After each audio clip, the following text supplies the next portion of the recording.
Hey, what's up? Mark here from the Backpacking Gear Net, and today I'm going to do something different. I'm going to actually do an interview with somebody who I love very much. This is Ted Martinson, who is my father. So he raised me ever since I was little, and he's been a great inspiration to me and a godly man. And he has some really fun stories to tell about backpacking because his age is quite a bit higher than you would expect. I'm going to let him tell you about that so that he can just kind of tell his story. But I think you'll find this really interesting because you'll get to learn about backpacking in the 30s, right? Yeah. And backpacking in the 60s and 70s. Mm-hmm. And you'll be able to see what the differences are in those times because, I mean, think about it. How many people alive today can tell you about how they backpacked in the 30s? So I think this is going to be really exciting. So why don't we get started? So go ahead and tell us a little bit about yourself. Okay. I was born in 1927, and I began backpacking when I was with the Boy Scouts in the late 30s and early 40s. Now, back then, that's when I got the bug for backpacking. But back then, with the Boy Scouts, it was basically survival training. Our basic equipment was an old sleeping bag, a tarp, and a backpack frame. Now, frames in those days were made either of wood or aluminum, and we would just roll up our supplies in the sleeping bag, wrap the tarp around it, and then secure it to the packing backpack frame. Now, I had an aluminum one. They were a little bit lighter than the wooden ones, and we had a tin cup and a mess kit and a fork and spoon and hunting knife, and that was the equipment we carried. And we would go, at that time, there were not many formal trails around. We went back into the wilderness, and our equipment was a topo map and a compass. And we made our way with that, and we would find a place to camp by a lake or a stream, and we didn't have any fancy water purifiers, anything. We just drank straight out of the stream or lake. And as I recall, we did have some pills that were supposed to put in the water if we suspected that it wasn't pure. But to my knowledge, I can't remember ever using the pills. If you were out there in the 30s and you had an emergency, did you get your cell phone out? What did you do? We usually carried a first aid kit, which amounted mostly to Band-Aids and a little mercurochrome. But we did not have cell phones or any kind of equipment. Basically, we usually traveled with a friend, or there were two or three of us. So we had that security. We never went alone. And fortunately, nothing serious ever happened, but that's a good question. Yeah. And because we were back in the woods sometimes, and it would have taken us quite a while to get out. But even that, we were taught how to make a sling or a sled to put an injured person on and pull them back out. And nobody else really backpacked back then. It was strictly a survival type of training. But I got the bug just for backpacking. But we were taught how to survive and start a fire with a flint and rock. And we had, even though they had matches back then, it was it was just basic survival. Okay. Okay. And of course, back then, we didn't have any of the fancy dried foods and prepared foods and all that you have now. So we improvised. And we took a lot of canned goods, and even back then, Spam was popular. Yeah. And we had Spam and Tang. Oh, Tang, yeah. Tang. Astronauts. Yeah. We loved Tang because it was a powder, easy to carry, and we had cocoa, hot chocolate, Yeah. and we just improvised there. And we usually carried a fishing pole, so that back then it was a lot easier to catch fish than it is now. Yeah. So we would have fish, but our backpacks were, oh, 45, 50, 55 pounds. Yeah. I mean, we didn't never thought about ounces then. It was pounds, and Yeah. and of course we had canned goods, but we carried them all out. We made sure that whatever we brought in, we carried out. So you had leave no trace in those days We too. left no trace. We Yeah. left no trace, and we had no fancy air mattresses or anything like that at that time. And of course we were kids, we were teenagers, and we probably could have slept on granite, but Yeah. we would gather pine needles and make ourselves as comfortable as possible. And well, we didn't have tents in those days. We had a tarp that we usually put under us if the weather was nice, and put it on top of us if it was raining. Yeah. But then we did get fancier, where we had pup tents, and very basic again, and just When do you think the pup tents came along? probably in the mid 40s, Okay. around there. And we camped up in the Sierras, and also did a lot of camping over in Yosemite.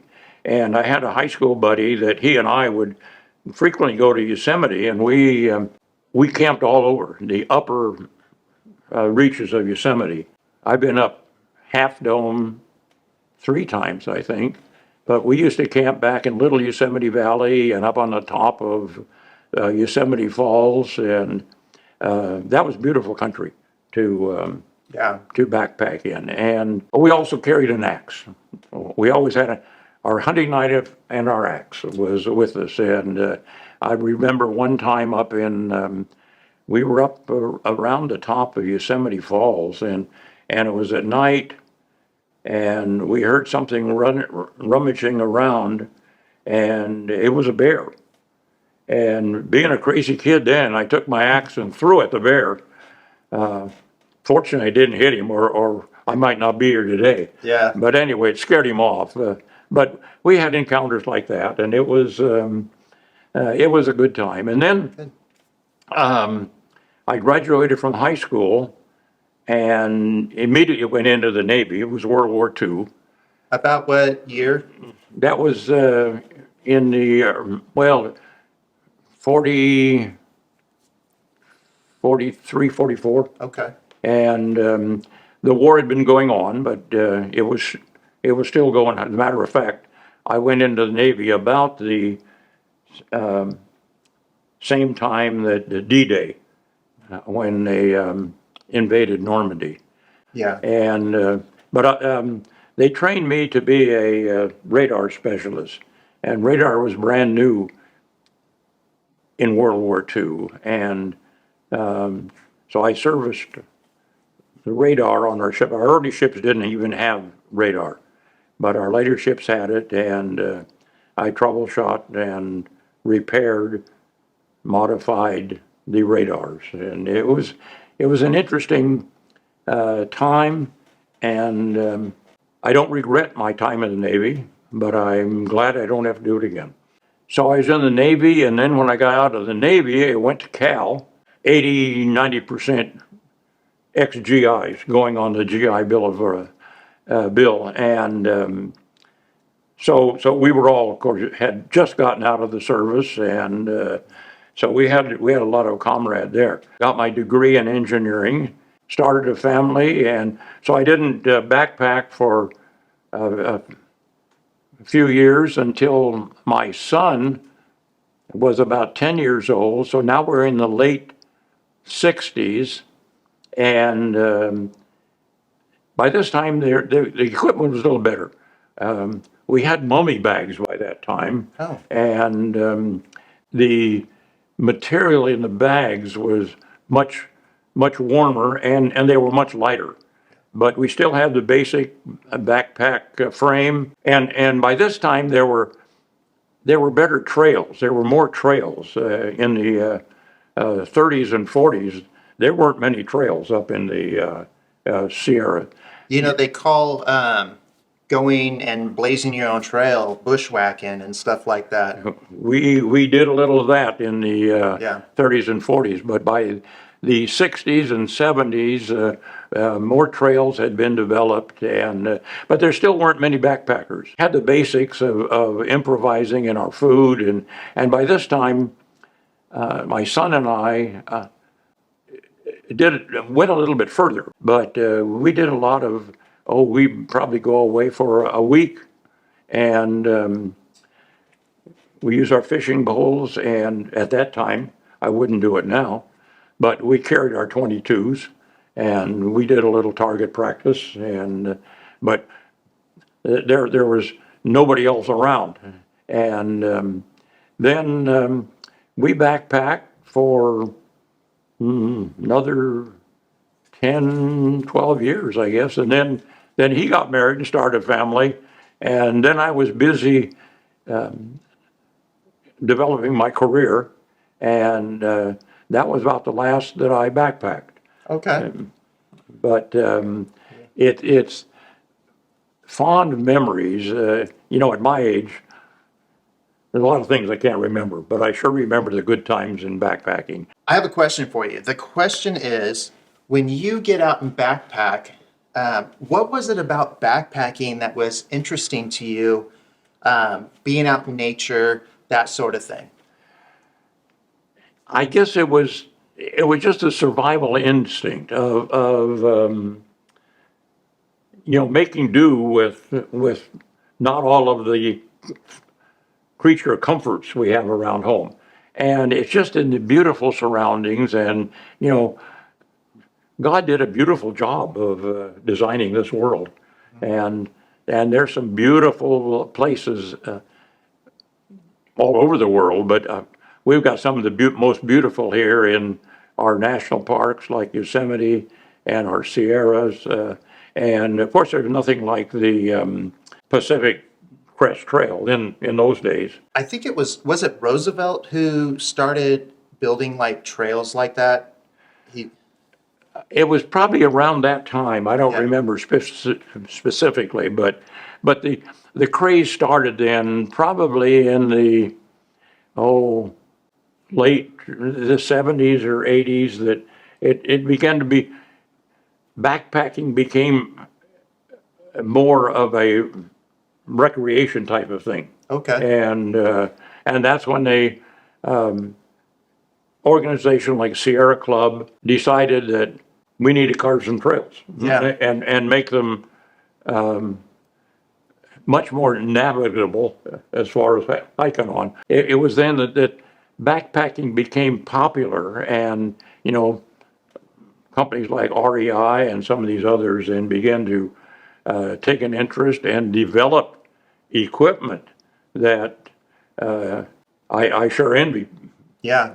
backpackers now with the equipment they have. Yeah.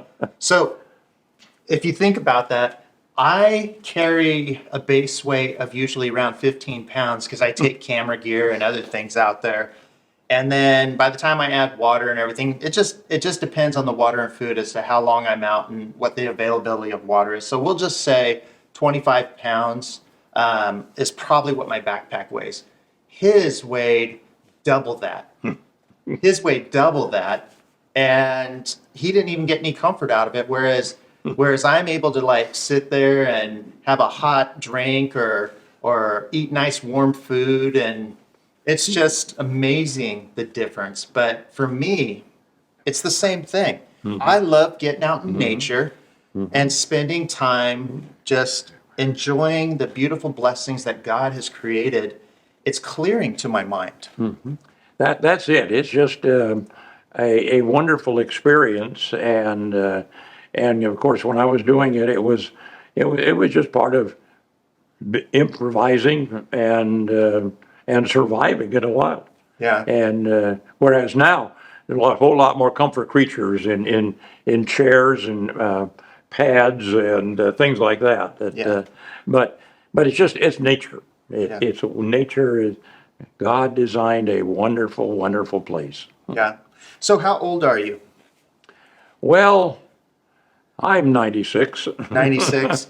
We'll be 97 pretty soon. Okay. So the reason I asked that is because I wanted you to realize that one of the keys to living a long life is getting out there and being active. You know, as I grew up, I was able to see this man that I loved so very much. I got to see him. He always was being active. Didn't matter his age. They would go camping. They would go out on hikes and cruises and climb pyramids in Egypt and all sorts of things. Is there any countries you haven't been to? Well, I think there are a few. We've only been to 52 or 53 countries, Okay. but there's a lot more. Okay, yeah. Well, that's okay. He's gone to a lot of countries, but They're all countries we wanted to go to. So there's a lot of countries we just don't want to go to. yeah, that makes sense. And So, we're finished traveling now. Now, at my age, is just too much of a hassle. But that's it. I think a key to aging is always being active and not only physically but mentally too. yes, To enjoy the life you have. yeah. You know, he keeps saying that he's finished traveling, but it was what, last year when you went through the Panama Canal and went to Europe? Well, yeah, that was our last hurrah. We took a 5-week cruise from San Francisco through the Panama Canal, which was our third time through the Panama Canal, and across the Atlantic and then around the Mediterranean. And we flew home from Barcelona, but flying now is a big hassle. When I was working for the Air Force and traveling a lot, it was really comfortable traveling, and you didn't mind it. But I can't do it now. Okay. Is there anything else you think that you want to add that I haven't thought of? I think not. It's just that if you're physically able, go backpacking. Yeah. Yeah. That's a great statement because I know that living a long, healthy life requires you to do healthy things like get out. And with all the noise of the city, so many people now are starting to go out into the wilderness because they want the quiet. I was just out on the PCT, and believe it or not, snow in June in California. Wow. There was 10 feet of snow out there, and we had to snowshoe part of the PCT, which is just amazing, but it's so quiet. All of your anxiety, all of your worries, they just drift away because you get to be out there and just enjoy something that you can't get in the city. And you get to see God's beautiful creation. And get out there, backpack. If you like the content that I presented, please hit that like and subscribe button. Buy a t-shirt in the store. He's wearing one, so they look wonderful. So buy a t-shirt in the store to help support the channel. And other than that, I'll see you next time.